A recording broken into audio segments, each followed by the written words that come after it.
S'informer pour vous informer est notre devoir. Mesdames et messieurs, bonjour et bienvenue à ces bulletins d'information le 9h30. 17 janvier 2024, les Congolais n'ont pas dérogé à la règle. Ils ont rendu hommage à l'ancien Premier ministre et héros national Patrice Emery Lumumba, 63 ans après son assassinat. Plusieurs manifestations ont été organisées à travers la ville, dont la messe d'action des grâces à la cathédrale Notre-Dame du Congo. À cette occasion, l'officiant a invité la population congolaise à s'approprier les combats de Patrice Emery Lumumba et pour ne pas oublier les sacrifices qu'il a consentis pour l'avènement d'un Congo libre et prospère. Viningal Junior nous signe ces reportages. Patrice Emery Lumumba et ses compagnons d'infortune, Joseph Okito et Maurice Mpolo, ont été célébrés à titre posthume le mercredi 17 janvier 2024, 63 ans après leur assassinat. Une messe d'action des grâces a été dite en leur mémoire en la cathédrale Notre-Dame du Congo, dans la commune de Lingwala. Dans l'assistance, la famille Lumumba, représentée par deux fils du héros national, à savoir François Lumumba et son frère Roland Lumumba. À leur côté, Jeannette Kabila, présidente de la fondation Musée Kabila, les personnalités politiques et autres anonymes. Dans son homélie, l'abbé Camille Essika, recteur de la cathédrale et curé de la paroisse, a rappelé les combats menés par les tout premiers premiers ministres congolais qui voulaient d'un Congo libre et prospère en se sacrifiant à l'instar de Jésus-Christ qui a donné sa vie pour l'humanité. Aujourd'hui, nous voulons faire mémoire de ce héros national et de ses compagnons en méditant cet évangile de Jésus qui nous invite à nous aimer les uns les autres.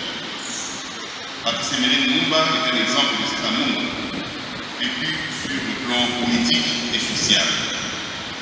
Amour qu'il a poussé à mener un combat acharné pour la justice et la liberté dans toute la générosité de son cœur et dans l'élan de son patriotisme. Il s'est engagé dans ce combat non pas pour gagner quelque chose pour lui-même, mais pour mettre sa force, si faible soit-elle, au service de la nation et du bien commun. Pour Roland Lumumba, fils biologique et cadet de Patrice Emery Lumumba, la jeunesse doit s'approprier de la lutte de Lumumba qui doit constituer un repère pour elle. Les gens vont se rappeler du sacrifice que Lumumba et ses compagnons ont fait pour ce pays, que ça leur soit comme un repère. Et il faut que la jeunesse s'approprie. C'est une partie de leur histoire. Notre histoire, c'est une histoire commune. Lumumba ne s'est pas sacrifié pour sa famille, pour sa tribu. Il s'est sacrifié pour le Congo. Donc, essayons de nous approprier cette histoire. Quant à Michel Kitoko, président de la fondation Patrice Emery Lumumba, il pense que si les dirigeants actuels du pays suivent les paroles de Patrice Emery Lumumba, les choses vont changer. Les paroles de Patrice Emery Lumumba sont tellement importantes et consciencieuses qu'aujourd'hui, les acteurs politiques, s'ils suivaient encore davantage cette politique de Patrice Emery Lumumba, les choses pouvaient se répartir sur la bonne voie.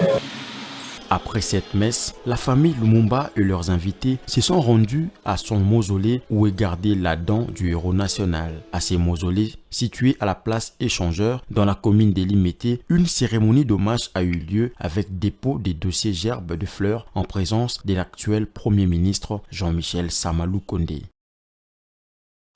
Parlons politique à présent. Après la publication des résultats par la Commission électorale nationale indépendante en faisant connaître plus de 450 députés nationaux, l'Assemblée nationale ouvre sa session extraordinaire d'installation du bureau d'âge le 29 janvier courant.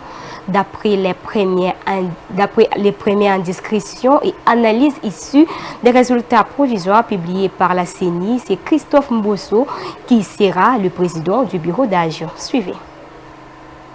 Le bureau d'âge de la nouvelle Assemblée nationale qui ouvre ses portes ce lundi 29 janvier est composé de 3 membres dont un plus âgé et 2 cadets. Christophe Mbosso Nkodia, étant le doyen d'âge, né le 7 août 1942, sera le président. Il sera secondé par Matembo Toto Moïse, 26 ans d'âge, né le 18 juin 1997, et Serge Bahati Maïngende, qui a 27 ans, né le 6 novembre 1996. Serge Batima Ingende, élu député national dans la circonscription électorale de Kabare au Sud Kivu, il est fils de Modeste Bahatulukwebo, l'actuel président du Sénat. Pour rappel, Christophe Mbosso Nkodiampwanga était le président de l'Assemblée nationale de ses mandats mis à terme. Cette session aura également comme tâche la validation de pouvoir des députés nouvellement élus. Parlons toujours politique, les candidats aux législatives nationales ont 8 jours pour présenter leurs recours à la Cour constitutionnelle. C'est ce qu'a annoncé Patrice Ncéa, rapporteur de la Commission électorale nationale indépendante, dans un communiqué paru sur les comptes X de la centrale électorale de lundi dernier. Suivez. Après l'étape de la publication des résultats provisoires des élections législatives nationales qui s'est déroulée le week-end dernier, s'ouvre désormais l'étape des contentieux devant la Cour constitutionnelle. Dans un communiqué publié sur son compte X, la CENI a annoncé que conformément aux articles 73 et 74 de la loi électorale en vigueur, les recours en contestation des résultats provisoires ainsi publiés sont à déposer auprès de la Cour constitutionnelle dans un délai de 8 jours après l'annonce par la Commission électorale nationale indépendante. Les délais d'examen du contentieux des élections législatives nationales est de 2 mois à compter de la date de saisine de la Cour constitutionnelle. Après cette étape suivra le traitement des contentieux de résultats des élections des députés nationaux par la Cour constitutionnelle, soit du 22 janvier au 22 mars 2024, et enfin le 23 mars interviendra la publication des résultats définitifs des élections des députés nationaux. Rappelons que d'après les résultats provisoires des législatives nationales, l'Union sacrée de la nation, la famille politique du chef de l'État Félix Tshisekedi réélu, s'étaye la part du lion avec plus de 400 députés nationaux, le parti présidentiel étant en tête. Au regard de la donne sur le terrain, certains requérants pendant l'étape des contentieux seront issus de l'Union sacrée de la nation, contestant les résultats de certains de leurs camarades après avoir manifesté leur mécontentement dans les communiqués ou vidéos partagés sur les réseaux sociaux. Terminons avec l'insécurité à Kwamutu, 10 jours après l'incursion des miliciens Mobondo dans le village Mbouchi et Massambio, dans les Maïdombe, où les écoles, hôpitaux, les maisons et les églises ont été détruites. Les habitants ont fui 7 heures au village pour Mbangata, dans la province du Kwilu. Ces déplacés vivent dans des conditions très difficiles. Passant de nuit à la Belle Étoile, ils attendent jusque-là l'intervention des autorités. Commentaires. De sources locales révèlent que les miliciens Mobondo ont tout détruit, y compris les champs, les écoles, les maisons et les églises.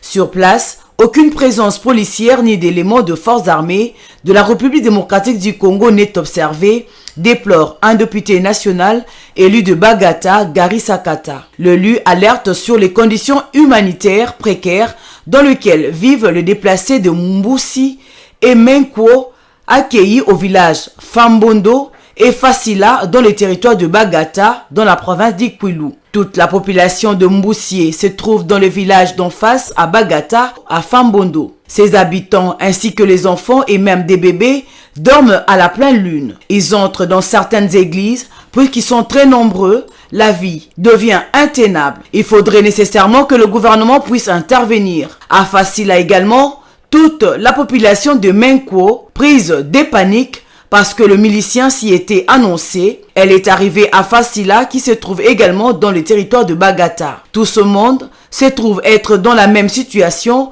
que ceux qui sont à Fambondo, dormant par terre, passant leur temps sous les arbres. Après l'incursion de miliciens à Mobondo dans les villages de Mboussié il y a 10 jours, au moins 4 décès ont été rapportés, avec 2 blessés et 2 personnes disparues à la suite des violences. Plusieurs autres habitants ont fui en nageant à travers la rivière Kwango pour se rendre à Bagata. Le regain d'insécurité s'est fait sentir à Kwamut la dernière semaine de l'année 2023. Plusieurs morts ont été rapportés de sources non précisées après la reprise des affrontements entre l'armée et les miliciens Mobondo, entre Betani et Tikangai, puis entre Longue Histoire et Mampanda, rendant impossible le trafic sur la nationale numéro 17.